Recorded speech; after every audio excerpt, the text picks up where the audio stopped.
আসসালামু আলাইকুম এভরিওয়ান, সবাইকে ঘরোয়া ফুডের পক্ষ থেকে শুভেচ্ছা। আজকে বাটা মাছ এবং কালবাউস মাছ মাখিয়ে রাখছি হলুদ লবণ সামান্য পরিমাণ মরিচের গুঁড়া দিয়ে 15 মিনিট পর্যন্ত মাখিয়ে রাখছি। এখন এটাকে ভেজে নিয়ে রান্না করব। প্রথমে আমরা চুলার উপর প্যান গরম করে দিয়ে মাছটা ভাজতে বসে দিয়েছি। মাছটা এক পিঠ হালকা করে ভেজে নেব।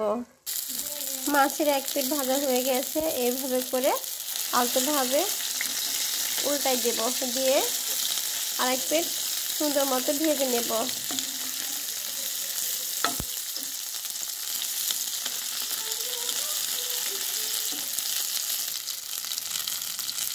মাছগুলোর অপর পিঠ ভাজা হয়ে গিয়েছে। এখন মাছগুলোকে সুন্দরভাবে উঠিয়ে রাখবো। এভাবে করে সবগুলো মাছ ভেজে নেব। ভালো মতো ভেজে নিতে হবে যেন ভেঙে না যায়। মাছগুলোর এক পিঠ ভাজা হয়ে গেছে। এভাবে করে অপর পিঠগুলো মাছের উল্টায় দেব, দিয়ে সুন্দর মতো ভেজে নেব।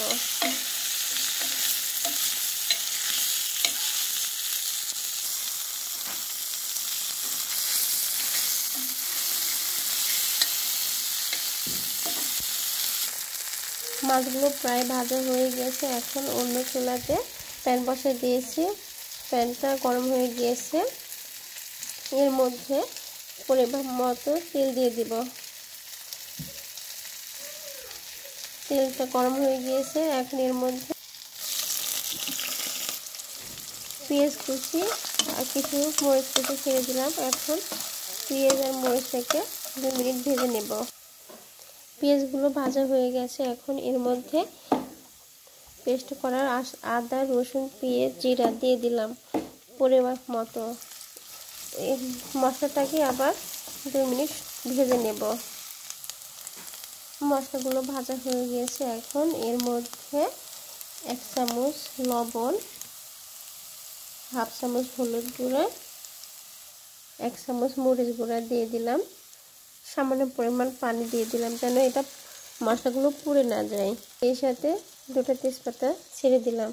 এখন মশলাগুলোকে আর কিছুক্ষণ কষাই নেব। মশলাগুলো ভালো মতো নেড়ে চেড়ে কষাই নেব। মাছের মশলা কষানো ভালো না হলে মাছ খেতে ভালো লাগে না, এজন্য ভালো মতো কষাই নেব। মশলাগুলো কষানো হয়ে গিয়েছে। এখন এর মধ্যে পরিমাণ মতো পানি দিয়ে দিব। পানি যে যেমন যতটুকু প্রয়োজন দিয়ে নেবেন।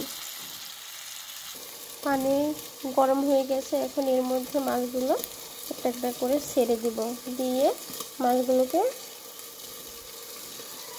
মিডিয়াম এবং লো হিটে 10 মিনিট জাল করে নেব, ঢেকে দেব।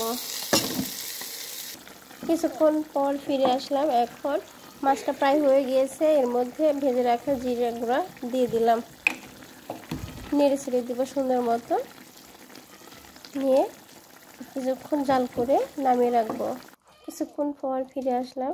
মাছটা হয়ে গিয়েছে। সবাইকে ধন্যবাদ। আসসালামু আলাইকুম।